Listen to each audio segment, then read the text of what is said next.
Hey y'all, welcome to my review of season 2 of Stranger Things.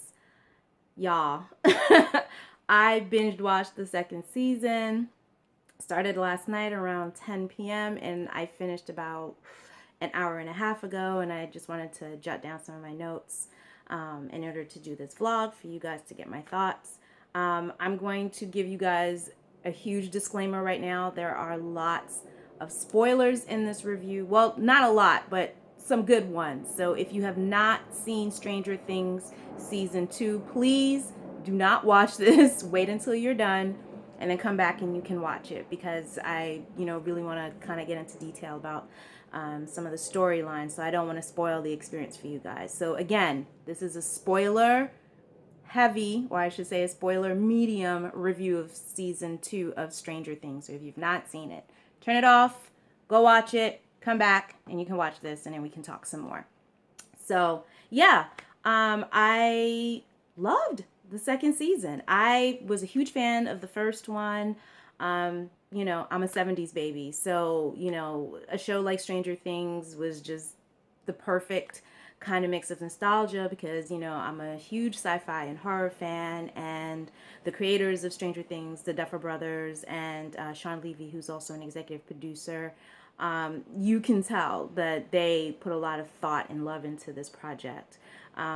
So yeah, season 2, holy crap.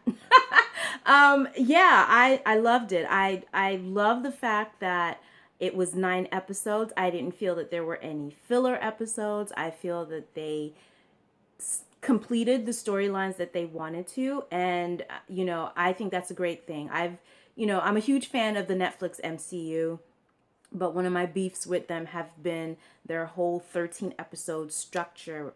Jessica Jones, Daredevil, Luke Cage.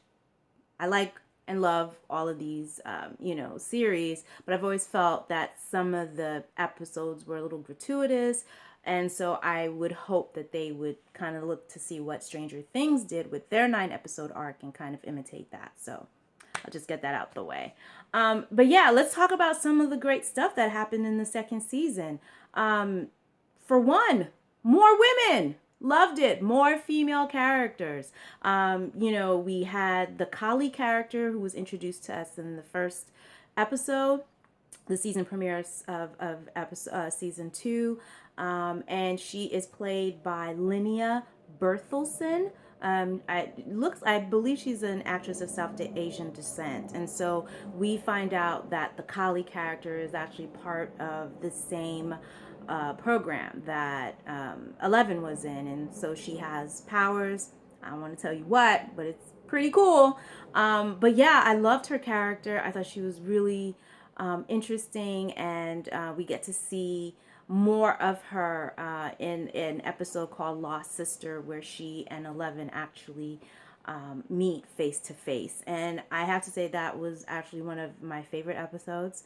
And I don't think it's a coincidence that that was actually directed by a woman. Rebecca Thomas, I believe, is the name of the director of Lost Sister. It's really emotional, and it's a very 11 centric episode, which I think is great. So we get to really, flesh out the character more, which I think is great. She's not just, this girl that can move things with her mind, but we really get to see 11 be more humanized. We learn more about her mom. We learn more about, her aunt, her mother's sister. And so I thought they did a great job with that. They also, Lucas has a little sister named Erica, and the actress's name is Priya Ferguson. She's absolutely adorable, and as any little sister, she is a pain in Lucas's butt.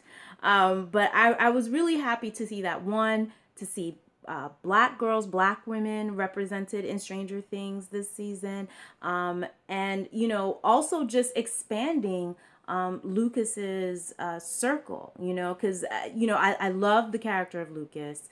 The actor Caleb, I believe it's Caleb McLaughlin. super talented. If you watch the New Edition story that was on BET, he played the younger Ricky Bell. I forget which one of New Edition he played, but he's super talented. And yeah, I've always loved Lucas, and I was just so happy to see that, you know, the writers and the producers have not put Lucas in the box. They have not made him just, you know, the token black friend. But, you know, I find that Lucas has a lot of agency. You know, from the first season, and it's expanded even more in this season. Um, Episode 2, I think you guys might have seen this when they were showing some of the promo shots. You know, the gang dresses as Ghostbusters, right? Which is really cool. So they have the proton packs, they have the uniforms, and so there's this really interesting scene, and I've been wanting to talk about this. There's a really interesting scene where the boys are deciding which of them is going to be which character, who's going to be Egon, who's going to be you know, Winston, right? And so, of course, the character of Winston, Mike, you know what I mean, decides, oh, well, you know, Lucas, you should be Winston. And then Lucas was like, well, I don't want to be Winston.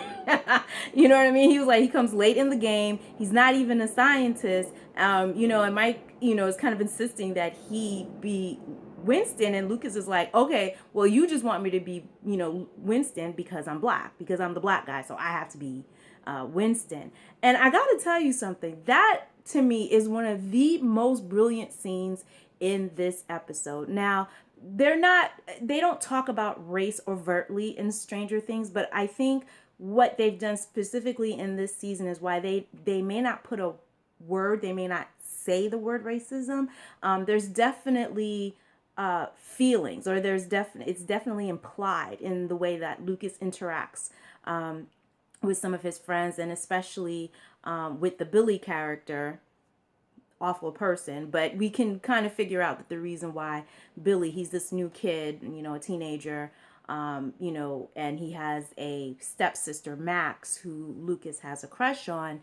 And, you know, without being implicit, anyone with half a brain can figure out that Billy does not like Lucas because he is black, and he especially does not want his stepsister having any type of romantic feelings for this black kid. And so I really feel that Stranger Things did a really good job addressing it. You know, race is a huge thing in this country. You know, we have a lot of shows that deal with it, and some very well, some not so well. But I give kudos to Stranger Things because they didn't approach it in a very after school PSA in your face way. You know, the thing with racism is that the reason why it's so insidious is that it can be very overt, and it can be very you know, insidious, and it can be very implied, right? You have the macro aggressions and the micro aggressions, and I think Stranger Things has done a good job, particularly with the Lucas character, in dealing with the micro aggressions that this black child in a mostly white town has to deal with on a day-to-day basis. I mean, I had called this out last year when I saw Stranger Things from the first season, that if you watch the interaction between Lucas and Mike, to me, it really reminds me of the relationship between the McCready character and Childs in John Carpenter's The Thing, right? So, you know, you would always see Childs, you know, McCready would always want to step up and want to be the, you know, leader and tell people what to do. And Childs would be like, excuse me, who, you know, died and made you the leader? You know what I mean? And that was something that you saw. It was this really interesting rivalry throughout the thing that, you know, kind of heightened the tension. And the word racism was never used. But again, if you watched the interaction, you know, you have, much like Lucas and with you know, and with the child's character, these are black men in mostly white male spaces that are challenging, right, the authority, because, you know, these white men just assume that they can take the mantle of leadership without even thinking. It's not a democracy for them. They don't even ask people, you know, if they should even be the leader. So I really thought that was an interesting thing that they did with Lucas. And the other thing that I found really interesting about that scene with Lucas and Mike concerning the Winston character, because I remember this as I was watching it, is that a couple of years ago, the actor who played Winston, Ernie Hudson, did this really did this interview with Entertainment Weekly, and he revealed the fact that when he signed up for the role of Winston, originally he was supposed to have a much bigger role. He was supposed to be one of the leads, one of the boys. You were supposed to see him, from the opening shot of, Ghostbusters till the end. And from what I understand, he said that the Winston character originally was supposed to be some sort of Air Force major or sergeant who had some sort of scientific background, right? And then he said, I think it was the night before they started shooting Ghostbusters, all of a sudden he gets this amended script, and the Winston character doesn't come in until page 68, right? And if you watch Ghostbusters, that's pretty much what happens, right? You have this established relationship with the three white male leads, right? And then Winston is sort of like this outsider. He's recruited, right? And I get it. I mean, narratively, he's supposed to be that outsider. He's the one that's supposed to be, sort of like that everyman perspective. But I couldn't help but think how differently Ghostbusters would have been, especially with the representation of Winston. If, growing up as, young Black kids who went to go see Ghostbusters. I liked the movie. I loved it. I liked Winston. But when you realize how much more he could have been, and then to see Lucas, right? Say, no, I reject that. You know what I mean? And what he said was right. He was like, the character really isn't that fleshed out in the movie. So why do I have to be that character, right? Because Lucas is just as intelligent. He's just as smart as, his other friends. And, I just thought about it. And, this is a fight that we're still going through today, is that sometimes that representation of just having a Black person, that token diversity, it's not enough. That's what Lucas was really saying in that argument with Mike, is that representation is not enough, because young white boys and young white men, they get that representation of white men being the lead, of white men saving the days, and saving the day and solving problems, and the Winston character just wasn't cutting it for him, right?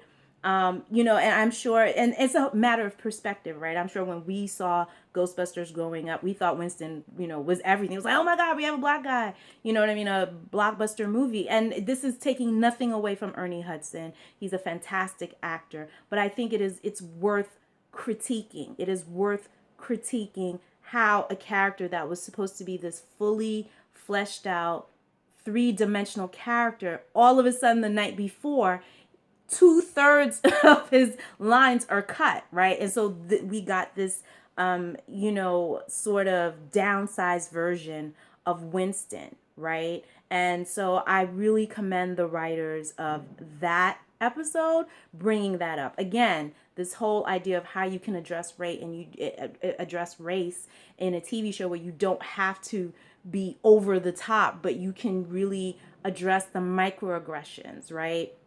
That we as people of color face in this country, and especially the media that we consume, and how we're represented, and how we're shown, right? Especially when they're in mostly white spaces. So I definitely watch episode 2, rewind that scene, and you'll see what I'm talking about. It's kind of meta in a lot of ways, and I thought they did a good job with that.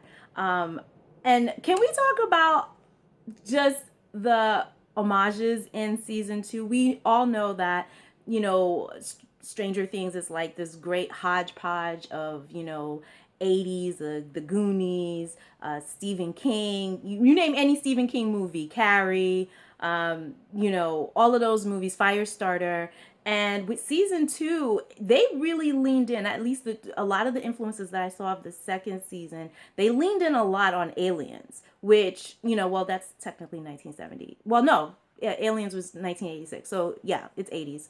But they really leaned into a lot of imagery and a lot of references to Aliens, which I thought was fantastic. That's, to me, I feel Aliens, 30 something years later still, holds up. And it's because it was so well written. And so, I forget which episode it was, but there's a specific scene which was just kind of like this. It was kind of a recreation of one of the, more exciting scenes in Aliens, where the soldiers come in to try to save the colonists down in the basement, and then everything goes haywire. And so, this episode of Stranger Things kind of plays an homage to that, and I just loved it. There's definitely references to the Thing in there, and particularly with the 11 character. I always think of Firestarter. I always think of Firestarter. And I've been saying this. I think they've been renewed for season 3. I would love to see Drew Barrymore in season 3 of Stranger Things. I mean, just a scene between her and Millie Brown Bobby, who plays 11, my head would explode. I mean, that would just be so cool. I think Drew Barrymore actually has a series on Netflix. It's the Santa Clarita Diet. I haven't watched it yet because I'm not really into it. Looked kind of gross and my stomach couldn't take it. But yeah, I think that would be really cool if they could get Drew Barrymore in for season 3. And speaking of the casting, they had Sean Astin, who was one of the cast members of Goonies in season 2. And so I don't want to give away too much. I know I've given enough away, but he plays a really interesting character who becomes really important towards the, I guess, second half of the season. And just seeing Sean Astin just made me so happy. He's such a good actor. I feel like he's probably been one of those actors that kind of goes under the radar, for years. But he's really good in this. And again, this whole nostalgia factor of just getting like these 80s actors. They also had Paul Reiser, who was a cast member of Aliens, who is in this season. He's sort of like this doctor who's, helping to take care of Will, after his experience from the first season. So it was just really cool just kind of watching these two kind of, these actors from like these two iconic movies, playing in Stranger Things. So I thought that was dope. So yeah, that was really cool. I just think that this second season was just well done. It was just well done. The special effects, I guess, they got some more money because season 1 did so well. And there were just these images, 11, doing something really dope in the 9th episode. I don't want to give anything away in the season finale, but there was just so much great imagery. The special effects are really good. There are these things called demi-gorgons from the first season, right? Yeah, and so they come back in the second season. They look a little bit different, but yeah, I just thought that this second season I just could not let go of that show. I mean, I was up till like 2 o'clock in the morning, went to sleep, came back, around 8 o'clock this morning, and, I needed to finish it in order to do this review. But I would highly recommend watching season 2 of Stranger Things. You will not be disappointed. It's really good, well written, well acted. Oh my God, these kids, I can't remember the name of all of the cast members, but OMG, so good. And I think it really, at least for me, watching Stranger Things, I love the fact that they cast actors who actually look like kids. They look like, adolescents, teenagers. They have acne, and you know what I mean? Like, they're not looking like they came cooked out of a lab. You know what I mean? Like, they're attractive, they're cute, you know what I mean? But it's cute in a very realistic way. When I look at Lucas, or I look at Mike, or I look at Will, or I look at Dustin, it's like, yeah, these are kids you see going to school every day. You know what I mean? And especially with the women and the female characters too, I appreciate that, that they're not over sexualized. They're sexualized, in the fact that they're very confident in their bodies. Like when you look at the Nancy character, who I love Nancy, and I feel that Nancy is really interesting to me because one of the things that I love about Stranger Things too is how they subvert certain tropes within the sci-fi and horror genre from the 70s and 80s, right? Because a girl like Nancy, who's pretty, usually she would be kind of like a dim, she really wouldn't be that smart, or she would be like this, usually when you watch those type of movies from the 70s and 80s, you either had like the prom queen, or she was like the school slut, or she was kind of like the nerdy girl, but didn't have any friends. And the interesting thing that I think about Nancy is that Nancy is very complex, right? She's pretty, she's cute, but she's super smart. right? And, from the first season, we saw, that she lost her virginity, right? So she's a very sexualized being, not over sexualized, two different things, but a sexualized young woman who is confident in her sexuality, right? But she's never objectified. If you watch Stranger Things, none of the female characters are ever objectified sexually, which I think Michael Bay and a lot of other male, directors should watch the show and maybe take some pointers. But yeah, I've always found Nancy to be very fascinating to me. She just subverts a lot of tropes, and I think that works really well for the show. Millie Brown Bobby as 11, oh Lord, she's so good. Where did they find this child? I don't know, but in the second season, she just takes the ball and she runs with it. She's so good as 11. She's just wonderful, and I loved her scenes with David Harbour, who plays Jim Hopper, who's the town sheriff. Yes. And so, funny thing about David Harbour, really quick. Number one, love Jim Hopper. His character he reminds me a lot of Stephen King protagonists, right? They're sort of like these, everyday men. Some of them are damaged, emotionally or psychologically, but they're always trying to do good. If you read any Stephen King novel, you'll find that type of Jim Hopper character. And David Harbour does a fantastic job with it. But for those who don't know, David Harbour is also playing Hellboy in the new reboot, right? So when that was first announced, I really didn't see it. I was like, this guy playing Hellboy? I don't know. But watching season 2 of Stranger Things, I can see him. He definitely showed qualities that I think are important to the Hellboy character. So now, after watching Stranger Things, I'm even more excited to see this Hellboy reboot, because I think David Harbour will do it justice. I mean, Ron Perlman is the GOAT. I mean, there's no debate there. But I think David Harbour will do a good job. So I think that'll be interesting to watch. But yeah, overall, great season. I can't wait for season 3. I don't know where they're gonna go with season 3 based on the ending. I mean,